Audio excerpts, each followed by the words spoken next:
Mbote, Nabino Baibozuli Bakou à Kolanda, magazine Bosolo na politique officielle sur terrain. Et Zalingaï Ordi Mobala. Et puis derrière la caméra, il y a Mohamed Fazili. Tukiti Awa, la commune Yangiringiri, plus précisément sur l'avenue Makanza. Où Ezali, avenue Oezos à la réhabilité et puis construite sur le programme, il y a chef de l'État, où Bengami na Kombo, il y a Chile Gelou. Parce que on a voirie urbaine. Donc pour nous permettre, Banzela. Et ça la moins belé pour la créer une route secondaire, route Oyo Makanza, ezali long de 2000 mètres. Et qu'on bimati na niveau avenue Gambela et qu'on permettre pour raccourcir moins salement pour na batuba les gars calmement ou bazana besoin qu'on bima na niveau avenue Gambela. Parce que on est obligé à tourner et lingue ça au mobimba, lingue bozo monango na ba image voilà pour que babima na avenue Gambela. Désormais raccourcir zo salement yango pour que babima na avenue Gambela. Na kotika bino na ba image na maboko ya Mohamed Fazili akolakisa bino ndenge ni misala ezo salama awa na cadre ya projet Chile Gelou bande ko ba komeka pe ko loba ko pesa ba point de vue na bango par rapport ya ndenge misala ezo salemela awa et comme na phase nini to kolakisa bino nyonso TV za radio te ndeboy to kokotsa bino na kata veni ko tala ndenge misala ezo salema pour na cadre ya projet Chile Gelou to dit bien que ezo salama na cadre ba promesse faite par le chef de l'État ba makambo ya minene ezo zela biso na kata mboko oyo to lingi peda to mona babiloko esala maraboue tokoluka 2 ou 3 personnes bamekana kobetela biso lisolo ya balabala oyo puis masala ngo ezokoma na niveau nini.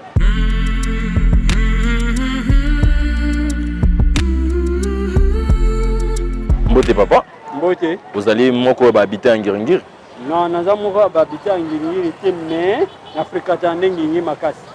Et c'est impressionnant ezani ni komona mboko komona geno avenue Makanza ekotaki et na projet à chef de l'État comme promesse mais les lois à la réhabilité les conditions les années. En tout cas pour na souci ezalaki depuis kala avenue Makanza Nyangara na avenue Ngiringiri ceux qui va exploiter ba saleli yango ne bazo salela bopenza coup de chapeau pour l'embouteillage et que ça la suscité puis ezalaki depuis na une école primaire hein. Il va dire que ça n'a pas signé à Saliboy. Ah, banga été atia libaya.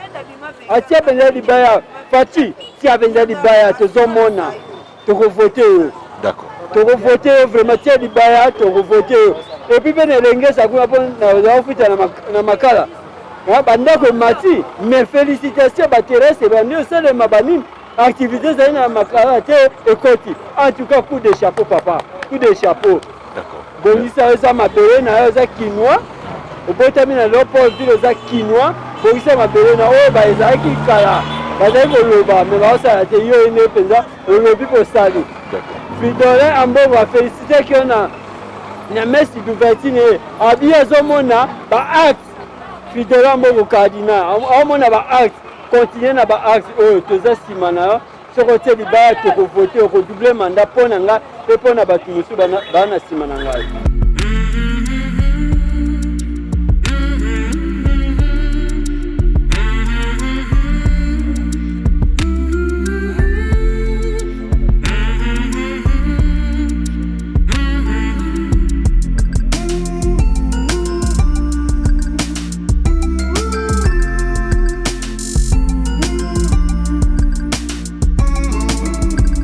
Okoko yebisa biso esengo nini ozanango komona liboso lupango na yo lelo bazo chama kabana.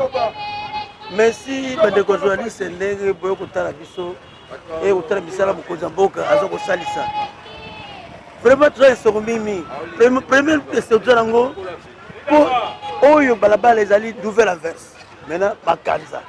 Et banda e basala nouvelle averse Asphaltango non. Asphaltango jamais. Bande ko ba pa tika karo na ndenge ezali kaka. Mais to esengo le loyo. To comme na ndenge to lingila ki mukile zala. To za fatia ju ikalisi asala nzelo. Prévenir que tous les jours awa. Vous allez awa ta papa koto. Tukubisa mukonza mboka na ba invasion ko sala ndio jour au jour et c'est pour les loyo et ça génération en génération et telle histoire que balabala oyo a nouvelle avance qui est Makanza aujourd'hui c'est grâce à Fati et combien asphalté sikondenge ba osala ngo erobimelati wapi c'est le projet de Moni avec Mati Bandal na 24 tout ça besoin de passer à Makasi et comme c'est pour ça que biso nio sortir ba Bandal et traverser combien de tout ça Parce que bazana na phase ka ya kotonga ba caniveau. Bon, bazana na phase kotonga ba caniveau. Selon les programmes Zali, so basilisi ndenge basa caniveau ba asphalte yango. Et c'est le mais et c'est pour musala so kende malamu. Lilo bano na fachi ndenge kanisi bino bana ngiringiri tongeli bino nzela wo. OK. Il va biso pona biso bana ngiringiri. Ye moko sa mwana ngiringiri. Mwana ngiringiri. Mais le paquet mwana ngiringiri pour ngiringiri ka Zali mwana Congo. To linke a compter ça ba œuvre au azosala. Et c'est comme pour la biso et pour la épée. Pour le communisme la reine.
Kanjini jisanka jikema unje munu nanyi fumwa jitunga ulongolela njili mushindo yo bitu azimwele ngati 24 Novembre chitumo njukumuna fumwa jitunga muko mulongolela njili mushindo yo to musango wangu to ajili ni ndekelo ndimumvu donc atutuwanje kumuna muntu ulongolela mushindo yo to tujibasanka bikole fachibeto bavamba bwana mulu bakene mo kwanta nani pouvoir apoto mais nzambi mu confondre bantu babungi bachibeto nyeyo musomo mu kwaso butumbi mu kwaso wa banfumu fachibe beton unenga mwabuji musoma mais mushundu tuji basombe nunkato nini mai to mai kaina fatuko kumilonde to tuji ni susi tuji tonzi no tusuma nani mai ya forage papa longo le malu onsu mushindu ju longo la njili mushindeo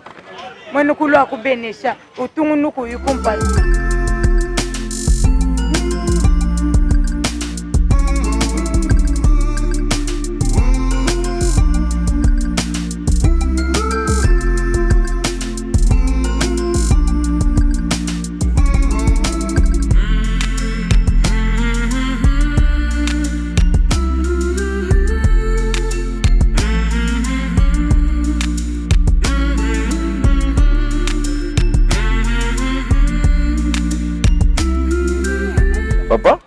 mbote na yo mbote tomoni yo awa na ngengiri iboso ya lupango na yo esika ovandi awa bazali kotonga makadam pour la première fois balabala oyo ekozala asphalté liloba nayo ezali ngai liloba na sana ngo naza na plaisir makasi po bato balekana awa depuis Kasavubu baya kotwaka ba mesure mokolo nyonso tomoni surprise Fati Beton yem de ko sala biso nzela oyo totaki kontinua bamai tala nga ndika na kopimila wa ndenge nini na commune sengo pona kopima awa na lupango na pimi na kei Fati Beton a continuer musala na ye Fati Beton et c'est sengo monene na oyo asali biso alemba te asala pe partout po banzele fongoma po embouteillage eleki mingi na baprince yango toza kosenga ye nzambe apambola ye abakise mikolo ebele asala yango biso toza nango posa yango wana maloba tolobeli yango wana nzambe apambola ke mingi akontinue misala bazala na boyokani gouvernement epima po mosala ekontinue kaka tomoni yo liboso lupangu ezwami na balabala makanza esengo eza boni komona lelo makanza ezozala asphalté pour la première fois.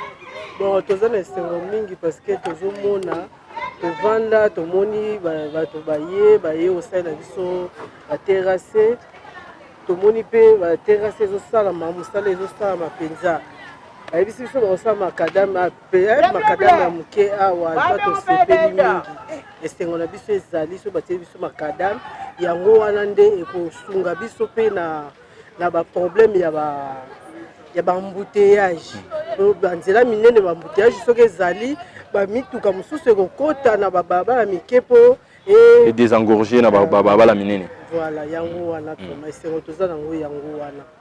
Siko liloba na mokonzi ya mboka ninga kanisi bino bana ngiri liloba bino ezali. Liloba na mokonzi ya mboka tolobi nanu merci. Tolobi merci po azosala mosala oyo biso tozomona. Mosala oyo azosala tozomona ngo. Akoba na kosala nzamba sunga ye biso toza na nsima na ye tozosambela mpona ye nzamba sunga ye apesa ye mpe makoki lisusu koleka na mayele koleka. Mama, mbote na yo? Mbote papa na ngai. Esengo boni komona lelo makanza ezuzwa lelo en plaire lokola babala musupe ya Kinshasa lelo. En tout cas la sepeli makasi. Ba projet oyo ebandi lelo te. Ebanda kala bana kutuna suto bota mte banda flama. Président Mobutu aleka, le père aleki, Joseph aleki, en tout cas tozo solution ya babalo te. Po babalo ezaka inonde makasi. Ma ekote la foti na balukuno. Pour moi moni ka baso de mtoto tia awa. En tout cas lelo fatie mon pa ye. Alaisi kaza mwana mboka asel biso makadem na asel biso prince la kati ya makanza. En tout cas to sepeli makasi. Bana biso to kobota ba ya kukuta baba makanza na prince. Biso moto banza do moyen te soko leki awa.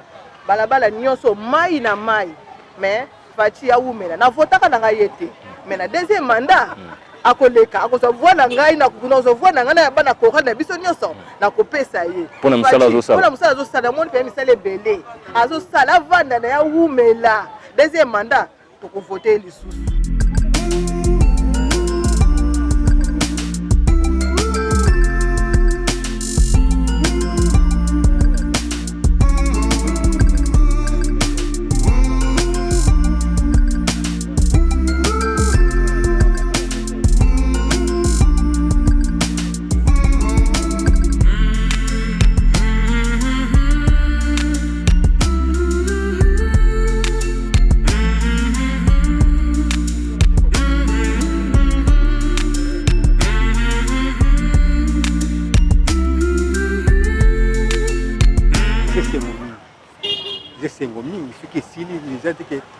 misali boy esuki ndenge misali toza komona yango batango ya kala mona esalika moke bazwi baimage esuki boye na nzela mais soki esili ndenge base tipo keke ti bandal tokosepela mingi po efasili biso makambo ebele olonge bandal ozwi moto okomi na ndako esali bien makasi siko liloba na mokonzi ya mboka ndenge akanisi bino mpona balabala olobini mais mokonzi aza mwana ngilingili ti eza esengo mingi ndenge akanisi biso bana ngilingili on a vraiment zéro qu'on a quitté zélé comme propre donc asphaltage à mon kunzi donc vraiment c'est le biso plaisir parce que à la balle là qui m'a bé force tout ce qui me boule bêti ba courant vu que zépé na ba risque à tout c'est un galo moro kara et c'est un ceux qui ba prosper bon si ba taper sur les comme ba courant na mai des problèmes et là dans la main avec ça déjà il a déjà quitté pas aller déjà bien il y a bon ça makambo.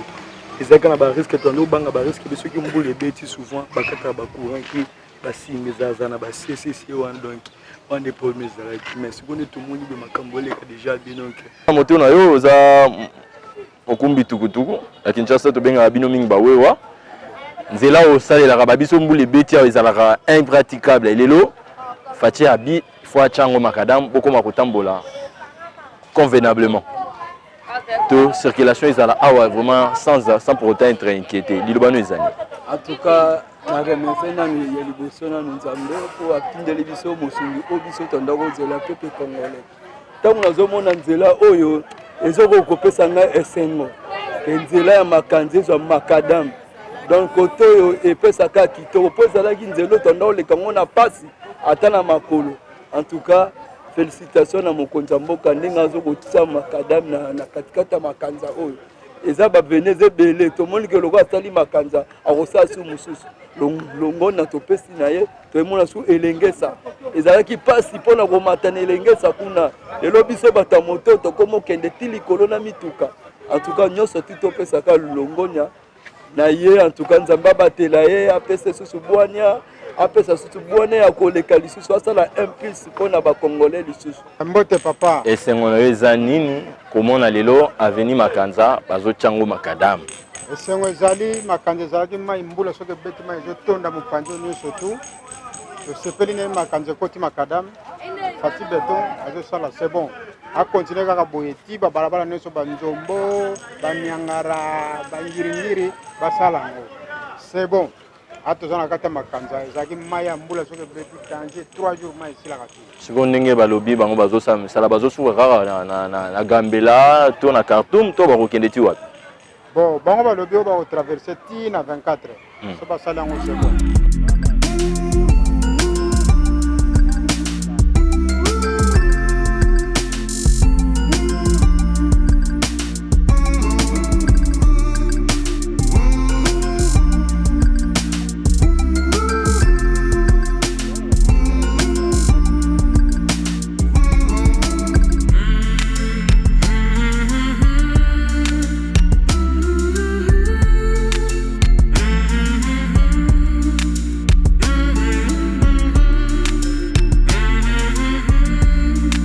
Bandeko, ndebo etokomi na suka pratiquement ya magazine na biso ya bosolo na politique officielle sur terrain. Tolakisi bino misala ndenge ezosalama na veni Makanza na cadre ya projet Tilegelou oyo ezalaki lancé par le chef de l'État Félix Antoine Tshisekedi Tshilombo mikolo euti koleka. Misala esi ebandi awa na veni Makanza. Aveni oyo eza korelier deux directions ya commune ya Ngiringiri, notamment direction ya Elengesa et puis direction Ebimati na niveau ya 24.